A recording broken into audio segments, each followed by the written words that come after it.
Ayan, pinutol na nila yung puno dito. Tapos yung dito ay naglagay na po sila ng mga bakal dito. At malamang ay buhusan ito, no? Kaya naglatag na po sila dito ng bakal. Yan, kung inyo nakikita.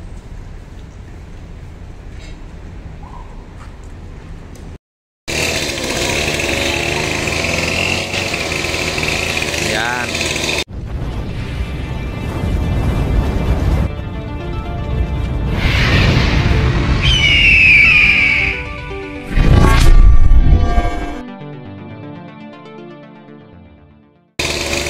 Bubuhusan na rin nila to, bubuhusan na rin nila. Kaya naglagay sila ng ganito dito, no? Ng bakal. Malamang ay na to nila.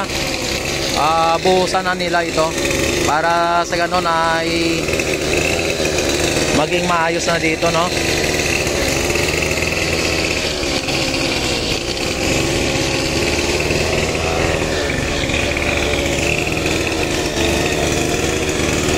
Dito ay natin, yung nandito naman sa kabila, yan nililinis na nila dito.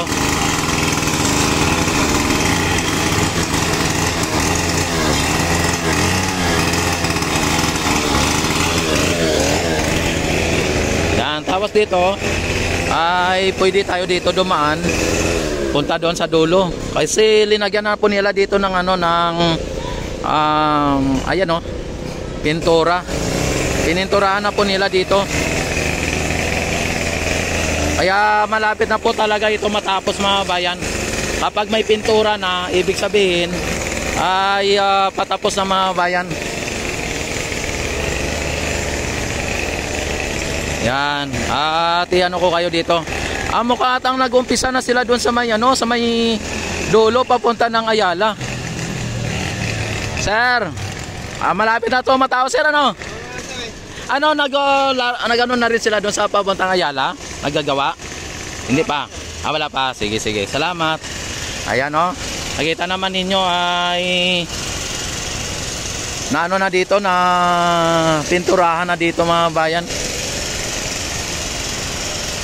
Yan, ito ang Quezon Bridge, mga bayan,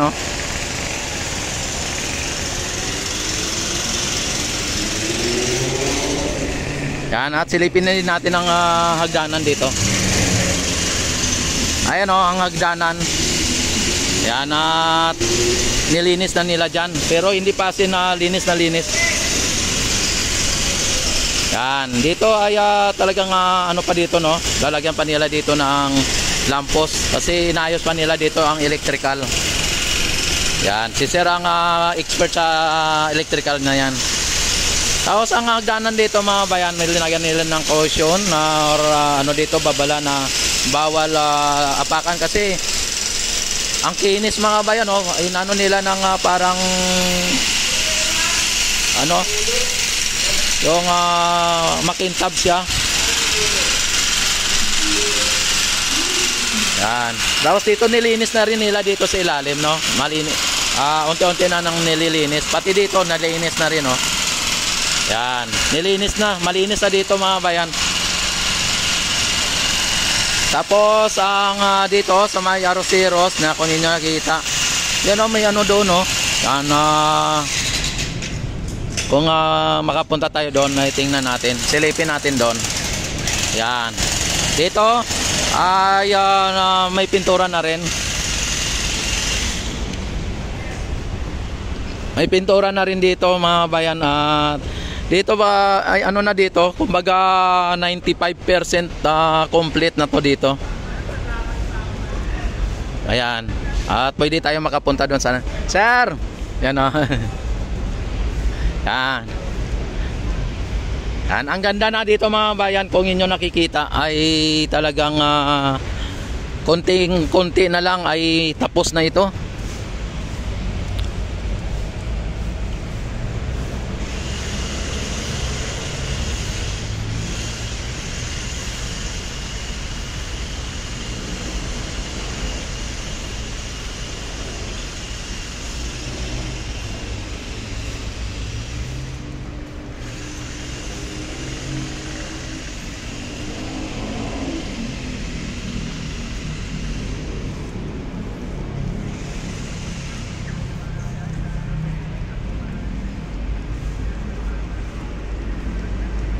Ayan.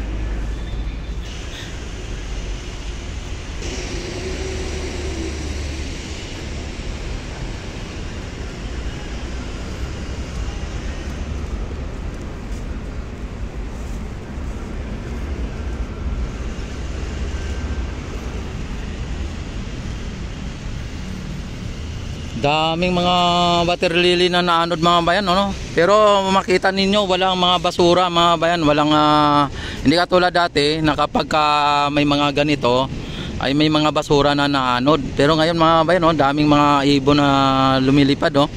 Pero kahit na maraming naanod na mga water lily o water hyacinth, walang basura na kasama, no? Ayan, dito na tayo sa banda sa dulo. At pwede natin masilip dito.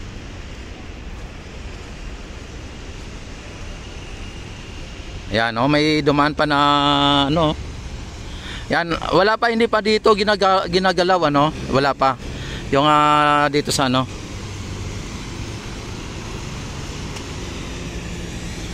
Hindi pa ginagalaw, oh. Para makita din niyo na ano. Pero malapit na rin 'to gagawin. Ayan, oh, yung mga ano dito. Mga pilote dito mga bayan, ayan, no. Yan. Pagka natapos siguro yung ano, yung nandito ay ang alam ko, ang gagawin nila ay nasa kabila na naman doon sa may kabilang side, sa may Binondo area. Doon kaharap ng Phase 1A or Phase 1C. Yan, do sa may esplanade na ano, kabila. Para ano siya yung kabilaan ng esplanade na gagawin. Yun ang pagkakaalam ko. Pero abangan lang po natin, no? Hindi po natin masabi, baka mamaya diretso nila tong dito sa may ayan, at dito babalik tayo doon sa may bandaron.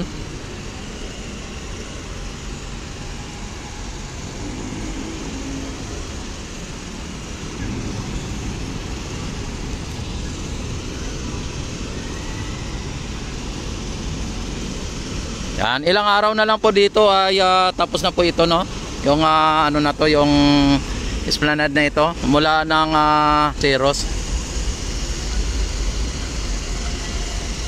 Yan, sa mga hindi pa po nakapag-like at nakapag-subscribe, yan, i-click nyo po ang like button, i-click nyo na rin po ang subscribe button at i-notification bell ninyo. Click nyo yung all para ma-notify agad kayo tuwing ako mag-live, mag-upload ng mga videos, para sa ganun lagi kayong updated din dito sa aking mga ina-update.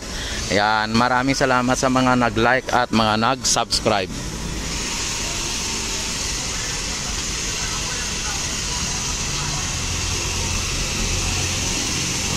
Ayan, ang ano dito, no, yung Quezon Bridge na to ay isa din to sa mga magiging silbi na magpapaganda sa ating Ilog Pasig Esplanade dito sa may Arroceros mga bayan. Kapag itong Quezon Bridge ay lalagyan po ito ng mga palamuting ilaw o mga ilaw na mga magagandang ilaw, ay talagang napakaganda po dito. Malamang mga bayan ay mas marami ang mga mamasyal dito sa may Arroceros area. Kasi pagka nabuksan po ito, maging dyan sa may Arroceros Forest Park ay bubuksan din po yan. Yan, in and out na lang po ang tao dyan. Talagang kapag mainit ay pupunta sila dyan sa may ilalim ng puno, sa mga puno na yan. Talagang mano yan, malilim. Tapos yung iba ay dito, no, sa may ano na to, sa may Quezon Bridge na to, sa ilalim. Ayan, kapag ano dito, ang ganda ng ano dito mga bayan. At ako tinitiyak ko na talagang napakaganda ang venue o tawag dito, napakaganda ang view. Ayan, napakaganda ang view ng Quezon Bridge kung sakali. Kaya abangan lang po natin ang mga ano dito, no, mga mangyayari at magaganap dito. Ano po ba yung ginagawa nila dito? Ayan, oh. Ayan. Ayan mga bayan, at ito po ang pinaka-latest update dito sa ating Arroceros at Ilog Pasig Esplanade mga bayan. Yan, panatilihin po ninyong shout out. Ayan, panatilihin po ninyong naka-subscribe at naka-click notification bell, naka-select all para ma-notify agad kayo tuwing ako'y mag-live, mag-upload ng mga videos mga bayan. At may bago nga, may mga dito, may mga bisita ata dito. Yan, maraming salamat sa inyong walang sawang pagsuporta at panonood sa aking YouTube channel. Mabuhay po tayong lahat hanggat gusto natin. Mabuhay ang bagong Pilipino, mabuhay ang Pilipinas. At mabuhay ang Pilipino sa mangsulok ng mundo. Mabuhay ang bagong Pilipinas.